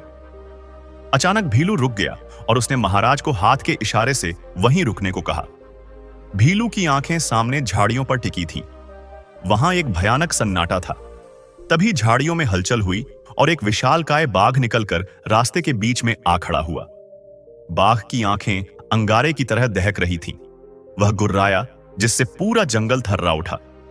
महाराज ने तुरंत अपनी कमर से खंजर निकालने के लिए हाथ बढ़ाया, लेकिन भीलू ने उनका हाथ पकड़ लिया और धीरे से फुसफुसाया कि नहीं महाराज, हथियार मत निकालिए। अगर हमने हमला करने की कोशिश की तो यह हमें जीवित नहीं छोड़ेगा। यह इसका इलाका है। हम यहां घुसपैठिए हैं। हमें इसे सम्मान देना होगा। भीलू ने महाराज को अपनी आंखों को झुकाकर पीछे हटने का इशारा किया। भीलू खुद उस बाघ की आंखों में आंखें डालकर खड़ा रहा, लेकिन उसकी नजरों में चुनौती नहीं, बल्कि निडरता और शांति थी। वह धीरे धीरे पीछे हटता रहा। बाघ ने कुछ पल तक उन्हें घूरा। उसका विशाल शरीर तनाव में था। ऐसा लग रहा था कि वह किसी भी पल छलांग लगा देगा। महाराज की सांसें अटकी हुई थीं, लेकिन भीलू की शांति देखकर शायद बाघ को भी महसूस हुआ कि ये लोग उसे नुकसान पहुंचाने नहीं आए हैं। कुछ देर बाद बाघ ने एक जोर की दहाड़ मारी और रास्ता छोड़कर दूसरी तरफ जंगल में गायब हो गया। महाराज ने राहत की सांस ली। उन्होंने भीलू से पूछा कि तुमने यह कैसे किया? मुझे लगा आज हमारा अंत निश्चित है। भीलू ने मुस्कुराते हुए कहा कि महाराज, जंगल का एक नियम है, जानवर भी आपके डर और आपकी हिंसा की गंध को पहचानते हैं। अगर आप डरेंगे तो वे डराएंगे, अगर आप मारेंगे तो वे मारेंगे, लेकिन अगर आप निडर होकर उनके रास्ते से हट जाएंगे तो वे भी आपको जाने देंगे। ताकत का जवाब हमेशा ताकत से देना जरूरी नहीं होता। कभी कभी धैर्य सबसे बड़ा हथियार होता है। महाराज को हरिया काका की बात याद आ गई कि जंगल की भाषा सीखनी होगी। रात हो गई थी। जंगल में अंधेरा इतना गहरा था कि हाथ को हाथ नहीं सूझ रहा था। उन्होंने एक गुफा में शरण ली। भीलू ने चकमक पत्थर रगड़कर आग जलाई। आग की रोशनी और गर्मी ने उन्हें थोड़ा सुकून दिया। रात के सन्नाटे में केवल झींगुरों की आवाज और दूर कहीं गीदड़ों की हुक सुनाई दे रही थी। महाराज ने भीलू से उसके बारे में पूछा। भीलू ने बताया कि वह बचपन से इसी जंगल में पला बड़ा है। उसे नहीं पता कि उसके माता पिता कौन थे। उसे जंगल ने ही पाला है। उसने कहा कि महाराज, लोग कहते हैं कि जंगल डरावना है, लेकिन मुझे तो शहरों से डर लगता है। वहां लोग जुबान के मीठे होते हैं, लेकिन दिल में जहर रखते हैं। यहां जानवर कम से कम जो है वही दिखता है। महाराज उस रात सो नहीं पाए। वे गुफा के बाहर बैठकर आसमान को देखते रहे। तारों भरे आसमान के नीचे उन्हें अपनी लघुता का एहसास हो रहा था। वे सोच रहे थे कि मैं एक राजा हूं, लेकिन आज मेरी जिंदगी इस वनवासी लड़के के हाथ में है। प्रकृति के सामने हम सब कितने छोटे हैं। अगले दिन सुबह होते ही वे फिर से अपनी मंजिल की ओर चल पड़े। भीलू ने बताया कि अब वे ब्रह्म घाटी में प्रवेश करने वाले हैं। यह वह जगह है जहां बड़े बड़े ज्ञानी भी रास्ता भटक जाते हैं। यहां की हवा में कुछ ऐसा है जो दिमाग पर असर करता है और इंसान को वो चीजें दिखाई देने लगती हैं जो वहां है ही नहीं। जैसे ही वे उस घाटी में पहुंचे, हवा एकदम रुक गई। वहां एक अजीब सा कोहरा छाया हुआ था। चलते चलते महाराज को लगा कि उन्हें सामने एक सुंदर सरोवर दिखाई दे रहा है। वे खुशी से चिल्लाए कि भीलू देखो, पानी मिल गया, और वे उस ओर दौड़ने लगे। लेकिन भीलू ने उन्हें पकड़ लिया। उसने कहा कि रुकिए महाराज, वहां कुछ नहीं है, वह सिर्फ आपकी आंखों का धोखा है। लेकिन महाराज को विश्वास नहीं हो रहा था। उन्हें साफ साफ पानी की लहरें दिख रही थीं। उन्हें अपने महल की आवाजें सुनाई दे रही थीं। कोई उन्हें नाम लेकर पुकार रहा था। महाराज का दिमाग घूमने लगा। वे जमीन पर बैठ गए और सिर पकड़ लिया। भीलू जानता था कि अगर उन्होंने यहां हार मान ली तो वे कभी बाहर नहीं निकल पाएंगे। भीलू ने अपनी थैली से कुछ जड़ी बूटियां निकाली और उन्हें मसलकर महाराज की नाक के पास ले गया। उस तीखी गंध से महाराज का दिमाग झनझना गया और वे होश में आए। उन्होंने देखा कि सामने कोई सरोवर नहीं था, बल्कि एक गहरी खाई थी। अगर भीलू ने उन्हें नहीं रोका होता तो वे उस खाई में गिर गए होते। महाराज कांप उठे। उन्होंने भीलू का हाथ कसकर पकड़ लिया। भीलू ने कहा कि महाराज, यह घाटी इंसान के मन के लालच और डर का फायदा उठाती है। आपको अपने मन को एकदम शांत रखना होगा। सिर्फ मेरे कदमों को देखिए और चलते रहिए, इधर उधर मत देखिए। महाराज ने वैसा ही किया। उन्होंने अपनी आंखें नीचे कर लीं और एक बच्चे की तरह भीलू के पीछे चलते रहे। घंटों की मशक्कत के बाद वे उस जादुई कोहरे से बाहर निकले। अब वे एक बहुत ऊंची चोटी के नीचे खड़े थे। भीलू ने ऊपर इशारा करते हुए कहा कि महाराज, मंजिल आ गई। वह देखिए, उस चोटी के ठीक नीचे वह गुफा है जहां पाताल गंगा कैद है। महाराज ने ऊपर देखा। चोटी बादलों को छू रही थी। चढ़ाई लगभग सीधी थी, लेकिन मंजिल को सामने देखकर उनके शरीर में नई ऊर्जा आ गई। उन्होंने अपनी धोती कसी और चढ़ाई शुरू कर दी। पत्थर नुकीले थे और पकड़ कमजोर थी। कई बार उनका पैर फिसला और वे गिरते गिरते बचे। उनके हाथ छिल गए थे, घुटने लहूलुहान हो गए थे, लेकिन प्रजा का दर्द उन्हें रुकने नहीं दे रहा था। आखिरकार वे उस गुफा के मुहाने पर पहुंच गए। वहां का दृश्य अद्भुत था। गुफा के द्वार पर एक विशालकाय काला पत्थर रखा हुआ था, जिसने गुफा का रास्ता पूरी तरह बंद कर रखा था। उस पत्थर के नीचे से पानी की एक बहुत ही पतली सी धार रिस रही थी। वही धार बता रही थी कि अंदर पानी का विशाल भंडार है। भीलू ने कहा कि महाराज, यही है वह शिला जिसे हटाना है। हरिया काका ने कहा था कि यह बल से नहीं हटेगी। महाराज ने पहले तो अपनी पूरी ताकत लगाकर उस पत्थर को धकेलने की कोशिश की। पत्थर टस से मस नहीं हुआ। उन्होंने अपने खंजर का सहारा लेकर उसे हिलाने की कोशिश की, लेकिन वह पत्थर जैसे जमीन का ही हिस्सा हो, जरा भी नहीं हिला। महाराज हताश होकर बैठ गए। वह चिल्लाए कि क्या मेरी सारी मेहनत बेकार जाएगी? मैं इतनी दूर आया और अब यह पत्थर मेरे और मेरी प्रजा के बीच दीवार बनकर खड़ा है। भीलू ने उनके पास आकर कहा कि महाराज, याद कीजिए हरिया काका ने क्या कहा था। वहां एक राजा बनकर नहीं, बल्कि एक सेवक बनकर जाना। आपने अभी जो बल प्रयोग किया वह एक राजा का अहंकार था। आप सोच रहे थे कि मैं राजा हूं, मैं इस पत्थर को हरा दूंगा। लेकिन प्रकृति को हराया नहीं जाता, उससे प्रार्थना की जाती है। आपको इस पत्थर से भीख मांगनी होगी, जैसे एक प्यासा पानी मांगता है। महाराज की आंखों से आंसू बह निकले। उनका अहंकार, जो इतने दिनों की यात्रा में धीरे धीरे टूट रहा था, अब पूरी तरह चकनाचूर हो गया। वे उस विशाल पत्थर के सामने घुटनों के बल बैठ गए। उन्होंने अपना माथा उस ठंडे पत्थर पर रख दिया। उनके आंसुओं से पत्थर गीला हो गया। उन्होंने हाथ जोड़कर रूंधे गले से प्रार्थना की कि हे पाताल गंगा, हे पवित्र शिला, मैं कोई राजा नहीं हूं। मैं बस एक मजबूर बेटा हूं जो अपने प्यासे परिवार के लिए तुमसे जीवन मांगने आया हूं। मेरे पापों की सजा मेरी प्रजा को मत दो। अगर मेरे प्राण लेने से यह रास्ता खुलता है तो मेरे प्राण ले लो, लेकिन उस सूखे हुए राज्य को बचा लो। महाराज की वह पुकार उनके दिल की गहराइयों से निकली थी। वह आवाज गुफाओं में गूंज गई। तभी एक चमत्कार हुआ। जमीन में हल्का कंपन हुआ। वह विशाल पत्थर, जिसे 10 हाथी भी नहीं हिला सकते थे, धीरे धीरे अपनी जगह से सरकने लगा, जैसे प्रकृति ने उनकी पुकार सुन ली हो। भीलू भी यह देखकर हैरान रह गया। पत्थर के सरकते ही अंदर से पानी का एक जोरदार फव्वारा फूटा। पानी का वेग इतना तेज था कि महाराज और भीलू पीछे की तरफ लुढ़क गए। वह पानी एकदम दूध जैसा सफेद और बर्फ जैसा ठंडा था। महाराज खुशी से पागल हो गए। वे उस पानी में भीगने लगे, उसे जी भरकर पीने लगे। वह सिर्फ पानी नहीं था, वह धर्मगढ़ का जीवन था। लेकिन तभी उन्हें एक बड़ी समस्या का एहसास हुआ। पानी तो मिल गया, लेकिन यह पानी धर्मगढ़ तक कैसे पहुंचेगा? यह जगह तो राज्य से कोसों दूर पहाड़ों की ऊंचाई पर है। वे इसे बाल्टियों में भरकर तो नहीं ले जा सकते। भीलू ने गुफा के अंदर मशाल जलाकर देखा।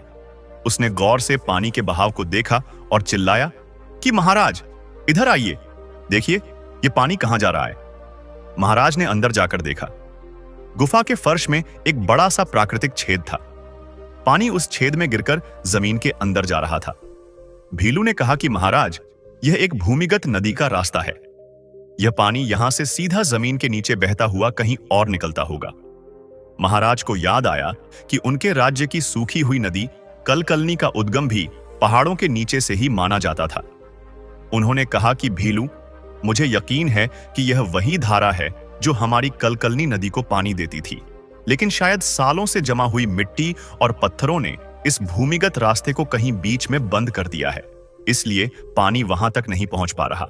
अगर हम इस पानी के साथ साथ बहे और रुकावट को ढूंढकर उसे साफ कर दें, तो यह पानी सीधा हमारे राज्य की नदी में पहुंच जाएगा।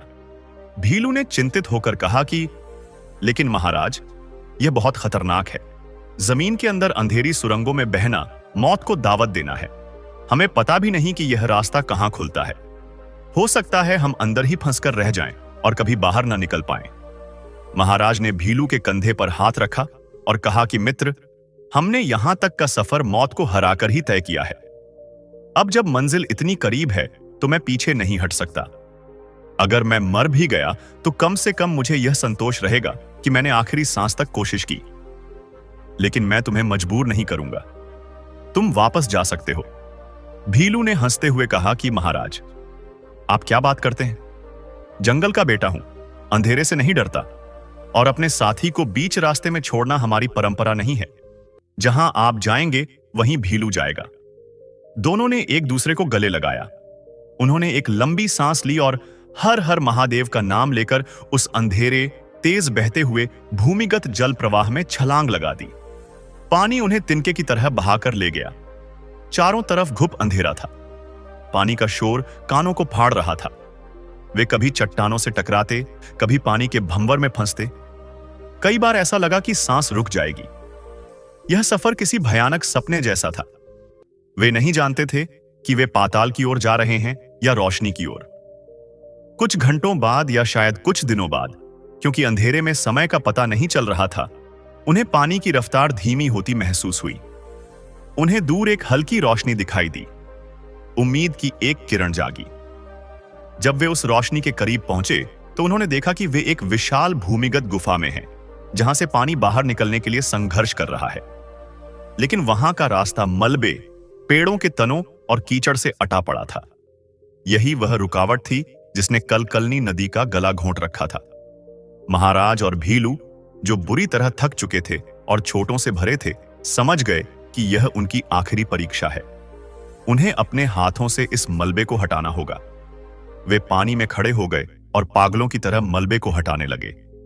लकड़ी के भारी तनों को खींचना, पत्थरों को हटाना, यह काम आसान नहीं था।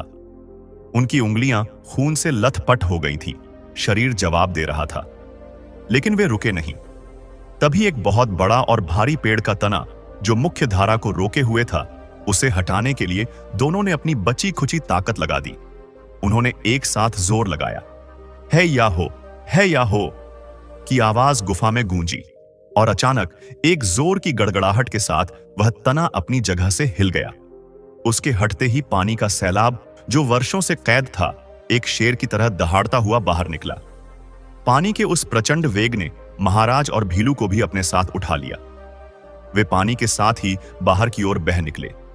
एक तेज रोशनी उनकी आंखों में चुभी। जब उन्होंने आंखें खोलीं तो उन्होंने देखा कि वे खुले आसमान के नीचे हैं, और वह पानी अब एक विशाल नदी का रूप लेकर सूखी हुई कलकलनी नदी के पेट में समा रहा था। धर्मगढ़ की सीमा पर जो किसान उदास बैठे थे, उन्होंने अचानक एक गड़गड़ाहट सुनी।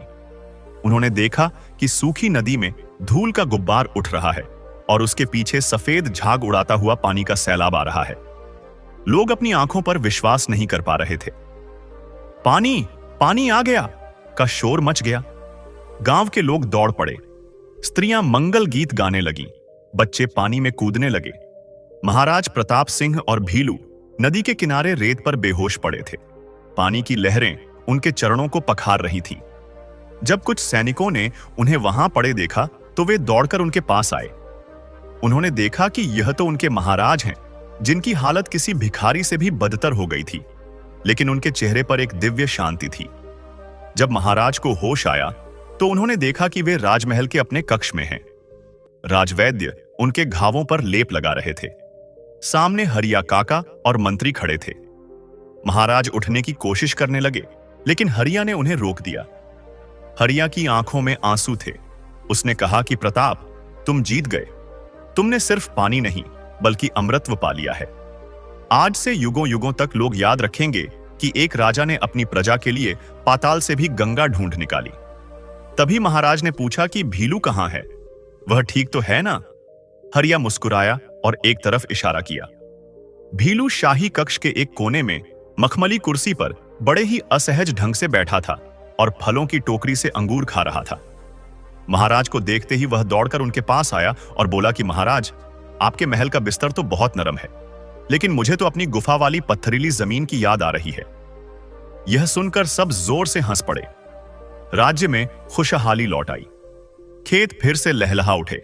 लेकिन इस घटना ने महाराज प्रताप सिंह को पूरी तरह बदल दिया। अब वे केवल नाम के महाराज नहीं थे, बल्कि एक संत राजा बन गए थे। उन्होंने भीलू को अपना मुख्य वन संरक्षक बना दिया और हरिया काका तो उनके आध्यात्मिक गुरु थे ही। सुख और दुख तो जीवन के दो पहलू हैं। जब सब कुछ ठीक चल रहा होता है, तभी नियति एक नई परीक्षा की तैयारी कर रही होती है। धर्मगढ़ की समृद्धि की खबर अब दूर देशों के व्यापारियों और लुटेरों तक पहुंचने लगी थी, और उनमें से एक था काला सौदागर शमशेर। शमशेर केवल धन का लुटेरा नहीं था, वह सभ्यताओं को नष्ट करने वाला एक शैतान था। उसकी नजर अब धर्मगढ़ के उस प्राचीन खजाने पर थी, जिसके बारे में कहा जाता था कि वह उसी पाताल गंगा की गुफा में कहीं छिपा है, जिसे महाराज ने अनजाने में खोल दिया था। एक नई मुसीबत दबे पांव धर्मगढ़ की ओर बढ़ रही थी, और इस बार खतरा बाहर से नहीं बल्कि राज्य के अंदर से ही शुरू होने वाला था। धर्मगढ़ में खुशहाली लौट आई थी, लेकिन कहते हैं ना कि रोशनी जितनी तेज होती है, परछाई उतनी ही गहरी होती है। राज्य की सीमा पर व्यापारियों का एक काफिला आ रुका। यह काफिला था शमशेर का, जिसे दुनिया काला सौदागर के नाम से जानती थी। शमशेर का व्यापार मसालों या कपड़ों का नहीं था, वह पुरानी सभ्यताओं को लूटने और कीमती खजानों की तस्करी करने का काम करता था। उसका कद छोटा था, लेकिन इरादे बहुत खतरनाक थे। उसकी एक आंख पर काली पट्टी बंधी थी और दूसरी आंख में बाज जैसी तेज नजर थी, जो सिर्फ सोना पहचानती थी। शमशेर ने धर्मगढ़ के बाजार में अपना डेरा जमाया। उसने लोगों को बताया कि वह एक रत्न व्यापारी है और राजा के लिए उपहार लाया है, लेकिन असल में वह उस गुप्त गुफा का नक्शा ढूंढ रहा था जिसे राजा प्रताप सिंह ने खोला था। शमशेर ने पुरानी किताबों और किंवदंतियों में पढ़ा था कि जिस पाताल गंगा को राजा ने खोजा है, उसके मुहाने पर प्राचीन राजाओं ने अपना गुप्त खजाना छिपाया था ताकि वह सुरक्षित रहे। शमशेर को पानी से कोई मतलब नहीं था, उसे तो बस उन हीरों और मोतियों की प्यास थी जो उस गुफा की अंधेरी गहराइयों में दबे थे। अपनी योजना को अंजाम देने के लिए शमशेर ने सबसे पहले राज्य के कुछ लालची अधिकारियों को रिश्वत देकर अपनी ओर मिलाया। उनसे उसे पता चला कि गुफा तक जाने का रास्ता केवल भीलू और राजा जानते हैं, लेकिन शमशेर चालाक था। उसने सोचा कि अगर वह राजा या भीलू के पास गया तो पकड़ा जाएगा, इसलिए उसने एक भयानक चाल चली। उसने अपने जासूसों को जंगल में भेजा ताकि वे भीलू की गतिविधियों पर नजर रख सकें और गुफा का रास्ता खोज सकें। कई दिनों की रेकी के बाद शमशेर के आदमियों ने वह रास्ता ढूंढ निकाला जो कांटों और पहाड़ियों से होकर उस गुफा तक जाता था। अमावस की काली रात को जब पूरा राज्य गहरी नींद में सो रहा था, शमशेर अपने 20 हथियारबंद गुंडों और खुदाई करने वाले औजारों के साथ चुपचाप जंगल की ओर निकल पड़ा। उनके पास बारूद भी था ताकि अगर कोई चट्टान रास्ते में आए तो उसे उड़ा दिया जाए। शमशेर की योजना थी कि वह खजाना लूटकर रातों रात गायब हो जाएगा, भले ही इसके लिए उसे उस नदी के स्रोत को ही क्यों न नष्ट करना पड़े जिससे पूरा धर्मगढ़ पानी पीता है। जंगल में जानवर आज बहुत बेचैन थे। भीलू, जो जंगल की हर आहट को पहचानता था, अपनी मचान पर सो रहा था। अचानक हवा में बारूद की गंध और भारी बूटों की आवाज ने उसे जगा दिया। उसने पेड़ से नीचे झांक कर देखा तो पाया कि मशालों की एक लंबी कतार उस पवित्र गुफा की ओर बढ़ रही है। भीलू का माथा ठनका। वह समझ गया कि यह कोई साधारण यात्री नहीं है। वह तुरंत छोटे रास्तों से होता हुआ महल की ओर दौड़ा। उसे राजा को खबर करनी थी। उधर शमशेर अपनी टीम के साथ गुफा के मुहाने पर पहुंच गया। वहां से बहता हुआ दूधिया पानी देखकर उसकी आंखें चमक उठीं, लेकिन पानी की सुंदरता उसे नहीं लुभा रही थी। उसने अपने आदमियों को आदेश दिया कि पानी के बहाव को रोक दो और गुफा की दीवारों को तोड़ना शुरू करो। खजाना यहीं कहीं दीवारों के पीछे छिपा है। उसके आदमियों ने नदी के रास्ते में बड़े बड़े पत्थर डालकर पानी को रोकना शुरू कर दिया। पानी का बहाव रुकने लगा और गुफा के अंदर दबाव बढ़ने लगा। महल में भीलू ने हांफते हुए राजा प्रताप सिंह को जगाया और सारी बात बताई। राजा क्रोध से भर गए। उन्होंने तुरंत अपनी तलवार उठाई, लेकिन इस बार हरिया काका भी वहां मौजूद थे। हरिया ने कहा कि प्रताप, जल्दी करो, बात सिर्फ खजाने की नहीं है। अगर उन्होंने नदी का मुहाना बंद कर दिया या बारूद से गुफा उड़ा दी तो पानी का स्रोत हमेशा के लिए बंद हो सकता है, या फिर इतना भयानक सैलाब आ सकता है जो पूरे गांव को बहा ले जाएगा। हमें उन्हें रोकना होगा, लेकिन सावधानी से। राजा प्रताप सिंह, भीलू और उनके कुछ चुनिंदा सैनिक घोड़ों पर सवार होकर बिजली की रफ्तार से पहाड़ की ओर दौड़े। जब वे वहां पहुंचे तो नजारा भयानक था। शमशेर के आदमी गुफा के प्रवेश द्वार पर बारूद लगा रहे थे। नदी का पानी पत्थरों के पीछे तड़प रहा था, जैसे किसी का दम घुट रहा हो। राजा ने ललकारते हुए कहा कि रुक जाओ शमशेर, अगर तुमने इस पवित्र गुफा को हाथ भी लगाया तो तुम्हारी लाश को दफनाने के लिए भी जमीन नहीं मिलेगी। शमशेर ने पीछे मुड़कर देखा। राजा को इतनी जल्दी वहां देखकर वह थोड़ा घबराया, लेकिन उसके पास भी हथियारबंद गुंडे थे। उसने हंसते हुए कहा कि आओ राजा प्रताप, मैं तुम्हारा ही इंतजार कर रहा था। सुना है इस गुफा का खजाना बहुत बड़ा है, आधा मेरा आधा तुम्हारा, समझौता कर लेते हैं। राजा ने गुस्से में कहा कि मेरी प्रजा की प्यास बुझाने वाला पानी ही मेरा सबसे बड़ा खजाना है। तेरे जैसे गिद्ध इसे कभी नहीं समझ पाएंगे। भीलू ने बिना समय गंवाए एक तीर छोड़ा, जो सीधे शमशेर के पास खड़े एक गुंडे के हाथ पर लगा और उसके हाथ से मशाल गिर गई। युद्ध शुरू हो गया। राजा के सैनिक और शमशेर के गुंडे आपस में भिड़ गए। तलवारों की खनखनाहट से शांत जंगल गूंज उठा। शमशेर मौका देखकर गुफा के अंदर भागा। उसे लगा कि खजाना अंदर है और वह उसे लेकर किसी दूसरे रास्ते से भाग जाएगा। राजा प्रताप सिंह ने उसे भागते हुए देख लिया और वे भी उसके पीछे गुफा में घुस गए। गुफा के अंदर शमशेर ने देखा कि एक दीवार के पीछे कुछ चमक रहा है। उसे लगा यही वह खजाना है। लालच में अंधा होकर उसने उस दीवार पर कुदाल से वार किया, लेकिन वह कोई खजाने की दीवार नहीं थी, बल्कि एक बहुत बड़ी चट्टान थी जो पानी के एक दूसरे प्रचंड स्रोत को रोके हुए थी। जैसे ही चट्टान में दरार पड़ी, पूरा पहाड़ हिलने लगा, ऊपर से पत्थर गिरने लगे। राजा ने चिल्लाकर कहा कि शमशेर रुक जाओ, तुम अपनी मौत को दावत दे रहे हो। वह खजाना नहीं, प्रलय है। लेकिन शमशेर ने नहीं सुना। उसने एक और जोरदार वार किया। चट्टान टूट गई और पानी का एक भयानक रेला वहां से फूटा। पानी की रफ्तार इतनी तेज थी कि शमशेर तिनके की तरह उड़ गया और एक कोने में जाकर पत्थरों के बीच फंस गया। पानी अब गुफा में तेजी से भर रहा था। राजा प्रताप सिंह भी पानी के बहाव में बहने लगे, लेकिन उन्होंने किसी तरह एक मजबूत चट्टान को पकड़ लिया। उन्होंने देखा कि शमशेर डूब रहा है और मदद के लिए चिल्ला रहा है। राजा चाहते तो उसे मरने के लिए छोड़ सकते थे, क्योंकि उसी की वजह से यह मुसीबत आई थी। लेकिन प्रताप सिंह एक सच्चे क्षत्रिय थे जो निहत्थे और मुसीबत में फंसे दुश्मन पर वार नहीं करते। राजा ने अपनी जान जोखिम में डालकर अपना हाथ शमशेर की ओर बढ़ाया। उन्होंने चिल्लाया कि शमशेर, मेरा हाथ पकड़ो। शमशेर, जो अब मौत को सामने देख रहा था, उसका सारा घमंड चकनाचूर हो गया। उसने कांपते हाथों से राजा का हाथ पकड़ लिया। राजा ने पूरी ताकत लगाकर उसे खींचा और एक ऊंची चट्टान पर चढ़ा दिया, जहां पानी नहीं पहुंच रहा था। तभी गुफा के बाहर से भीलू और हरिया काका भी अंदर आ गए। उन्होंने रस्सियों की मदद से राजा और शमशेर को बाहर निकाला। जैसे ही वे बाहर निकले, गुफा का वह हिस्सा जहां शमशेर खजाना ढूंढ रहा था, एक जोरदार धमाके के साथ धंस गया। अगर वे एक पल भी और रुकते तो जिंदा दफन हो जाते।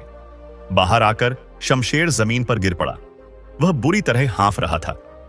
वह जो राजा को मारने आया था, आज उसी राजा ने उसे नया जीवन दिया था।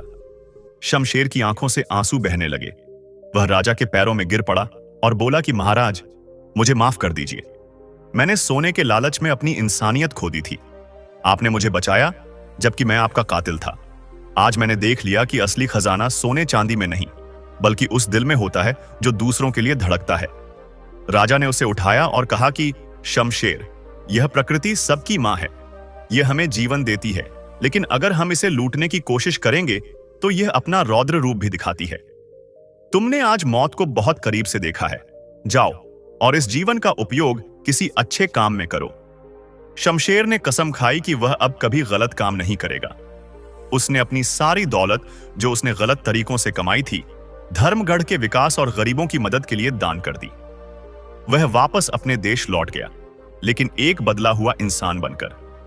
धर्मगढ़ में फिर से शांति छा गई। कलकलनी नदी अब पहले से भी ज्यादा वेग से बह रही थी, मानो वह अपनी आजादी का जश्न मना रही हो। राजा प्रताप सिंह, हरिया काका और भीलू अक्सर शाम को उसी भैरव घाट पर बैठते थे। कहानी का अंत एक बहुत ही सुंदर दृश्य के साथ होता है। कई साल बीत चुके हैं। राजा प्रताप सिंह अब बूढ़े हो चले हैं। उनके बाल सफेद हो गए हैं, लेकिन चेहरे का तेज और बढ़ गया है। हरिया काका अब इस दुनिया में नहीं है, लेकिन उनकी दी हुई बांसुरी आज भी राजा के पास सुरक्षित है। भीलू अब राज्य का सेनापति बन चुका है। एक शाम राजा प्रताप सिंह नदी के किनारे बैठे थे। उनके पास उनका पोता खेल रहा था। पोते ने पूछा कि दादाजी, लोग कहते हैं कि आप बहुत अमीर राजा हैं, आपके पास कितना खजाना है? राजा मुस्कुराए। उन्होंने अपनी जेब से वह पुरानी फटी हुई बांसुरी निकाली और उसे अपने होठों से लगाकर एक मीठी धुन बजाई। फिर उन्होंने बहती हुई नदी की ओर इशारा किया, जहां हजारों किसान अपने खेतों में पानी दे रहे थे, पक्षी चहचहा रहे थे और डूबते सूरज की लालिमा पानी पर सोना बिखेर रही थी। राजा ने अपने पोते को गोद में बैठाया और कहा कि बेटा, महलों में रखा सोना तो चोर चुरा सकते हैं, लेकिन यह जो शांति तुम देख रहे हो, यह जो लोगों के चेहरों पर मुस्कान है और यह बहती हुई नदी जो सबको जीवन दे रही है, यही मेरा असली खजाना है। जब तक यह नदी बह रही है, जब तक मेरे राज्य में कोई भूखा नहीं सोता, तब तक मैं दुनिया का सबसे अमीर राजा हूं। याद रखना, हम इस धरती के मालिक नहीं, इसके रखवाले हैं। पोता समझ गया। उसने भी नदी को हाथ जोड़कर प्रणाम किया। सूरज डूब चुका था, लेकिन धर्मगढ़ के आकाश में सितारों की एक नई चादर बिछ गई थी, जो बता रही थी कि जहां धर्म, न्याय और प्रकृति का सम्मान होता है, वहां का सूरज कभी अस्त नहीं होता। दर्शक बंधु, अभी यह कथा यही खत्म नहीं होती। अभी हम ये भी जानेंगे कि भगवान गणेश जी की यह दिव्य कथा सुनने मात्र से जीवन के सारे दुख स्वयं मिट जाते हैं। दर्शक बंधु, बहुत पुरानी बात है। कैलाश पर्वत पर शांति छाई हुई थी। भगवान शिव अपनी तपस्या के लिए कहीं बाहर गए हुए थे और माता पार्वती अपने कक्ष में अकेली थीं। माता पार्वती स्नान करने की तैयारी कर रही थीं। उन्होंने नंदी को, जो शिवजी के परम भक्त और वाहन हैं, अपने कक्ष के द्वार पर बुलाया। माता पार्वती ने नंदी को आदेश देते हुए कहा, नंदी, मैं स्नान करने जा रही हूं, तुम यहीं द्वार पर पहरा दो और इस बात का पूरा ध्यान रखना कि जब तक मैं बाहर ना आऊं, कोई भी, चाहे वह कोई भी क्यों ना हो, अंदर प्रवेश न करे। नंदी ने सिर झुकाकर माता की आज्ञा स्वीकार कर ली और हाथ में भाला लेकर द्वार पर खड़े हो गए। नंदी पूरी निष्ठा से पहरा दे रहे थे, लेकिन कुछ ही समय बाद भगवान शंकर अपनी तपस्या से वापस लौट आए। जब वे द्वार पर पहुंचे तो नंदी उन्हें देखकर दुविधा में पड़ गए। नंदी ने सोचा कि ये तो मेरे स्वामी हैं, जगत के पिता हैं, मैं इन्हें कैसे रोक सकता हूं। नंदी का साहस नहीं हुआ कि वह महादेव को रोक सकें। भगवान शिव बिना किसी रोक टोक के सीधे कक्ष के अंदर चले गए। माता पार्वती उस समय स्नान कर रही थीं और अचानक शिवजी के आने से उन्हें बहुत संकोच और असहजता महसूस हुई। साथ ही उन्हें नंदी पर थोड़ा क्रोध भी आया। माता पार्वती ने सोचा, नंदी भले ही मेरा सेवक है, लेकिन वह शिवजी का गण है। अंत में वह शिवजी की ही बात मानता है और मेरे आदेश का पालन पूरी तरह नहीं कर पाया। मेरा कोई ऐसा अपना सेवक होना चाहिए जो सिर्फ और सिर्फ मेरी आज्ञा का पालन करे, चाहे सामने स्वयं महादेव ही क्यों ना हो। यही सोचते हुए माता पार्वती के मन में एक विचार आया। उन्होंने अपने शरीर पर लगे हुए हल्दी और चंदन के उबटन को उतारा। उस पवित्र उबटन को इकट्ठा करके उन्होंने अपने हाथों से एक पुतले का आकार दिया। देखते ही देखते उन्होंने एक बहुत ही सुंदर, सुडौल और तेजस्वी बालक की मूर्ति बना दी। वह बालक इतना मनमोहक था कि उस पर से नजरें हटाना मुश्किल था। फिर माता पार्वती ने अपनी योग्य शक्ति का आह्वान किया और उस मूर्ति में प्राण फूंक दिए। एक चमत्कार हुआ। वह मिट्टी का पुतला एक जीवित बालक बन गया। बालक ने आंखें खोली और माता पार्वती के चरणों में झुककर प्रणाम किया। उसने बड़ी मधुर आवाज में कहा, माता, मेरे लिए क्या आज्ञा है? माता पार्वती उस बालक को देखकर बहुत प्रसन्न हुई। उन्होंने उसे गले लगा लिया और कहा, पुत्र, आज से तुम मेरे अपने हो। तुम सिर्फ मेरी आज्ञा का पालन करोगे। बालक ने सिर हिलाकर सहमति दी। माता पार्वती ने उसे एक दंड दिया और आदेश दिया, पुत्र, मैं स्नान करने जा रही हूं, तुम इस द्वार पर खड़े हो जाओ। जब तक मैं तुम्हें न बुलाऊं, तब तक किसी को भी, चाहे वह कोई भी हो, अंदर मत आने देना। बालक ने पूरी गंभीरता से कहा, जो आज्ञा माता, आपकी अनुमति के बिना काल भी अंदर नहीं आ सकता। वह नन्हा बालक, जिसमें अपार शक्ति थी, द्वार पर जाकर खड़ा हो गया। उसका चेहरा मासूम था, लेकिन आंखों में गजब का आत्मविश्वास था।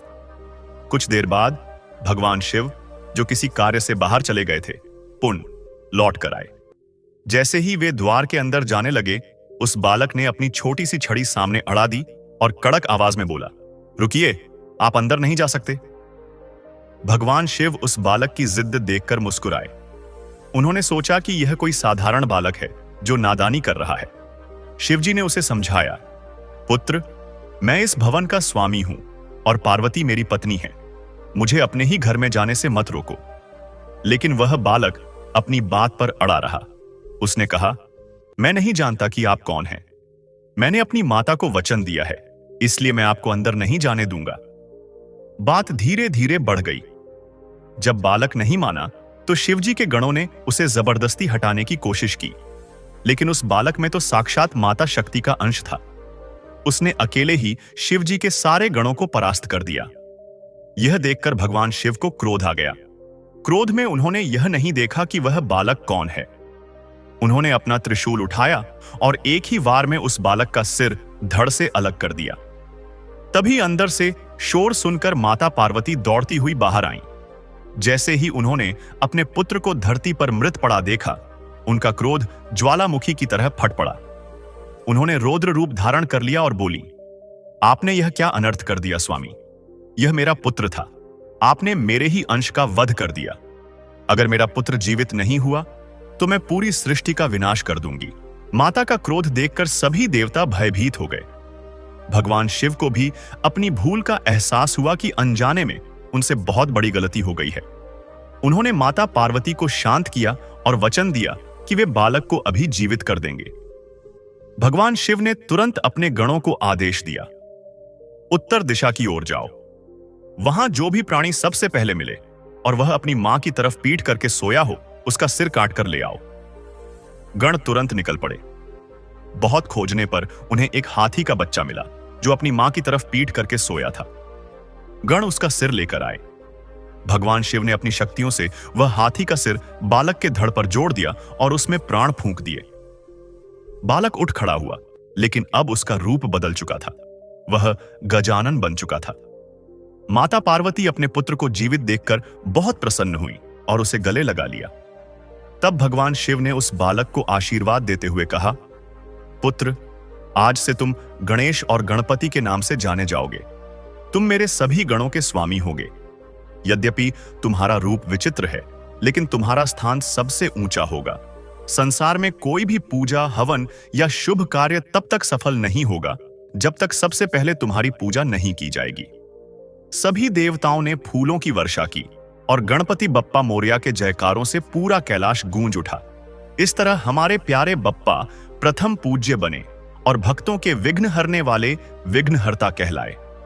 तो मित्रों, यह थी भगवान श्री गणेश के जन्म और उनके विघ्नहर्ता बनने की पावन कथा। हमें पूरी उम्मीद है कि इस कथा को सुनकर आपके मन को एक गहरी शांति मिली होगी और आपके भक्ति भाव में वृद्धि हुई होगी। भगवान गणेश की कृपा से आपके जीवन के सारे कष्ट और बाधाएं दूर हों, यही हमारी प्रार्थना है। अगर आपको यह प्रस्तुति पसंद आई है तो वीडियो को लाइक जरूर करें और इसे अपने परिवार और मित्रों के साथ शेयर करके उन्हें भी पुण्य का भागीदार बनाएं। दोस्तों, ज्ञान और भक्ति बांटने से ही बढ़ती है। कमेंट बॉक्स में जय श्री गणेश या गणपति बप्पा मोरया लिखना न भूलें। आपके विचार और सुझाव हमारे लिए बहुत अनमोल हैं। इन्हीं से हमें और अच्छा काम करने की प्रेरणा मिलती है। और हां, अगर आप हमारे चैनल पर पहली बार आए हैं तो चैनल को सब्सक्राइब करके हमारे इस बड़े परिवार का हिस्सा जरूर बनें। पास वाली घंटी को भी दबा दें ताकि आने वाली हर ज्ञानवर्धक और धार्मिक वीडियो सबसे पहले आप तक पहुंचे। जल्द ही मिलेंगे एक और नई और रोचक कथा के साथ। तब तक के लिए अपना ख्याल रखें और भक्ति मार्ग पर चलते रहें। हर हर महादेव। जय श्री गणेश।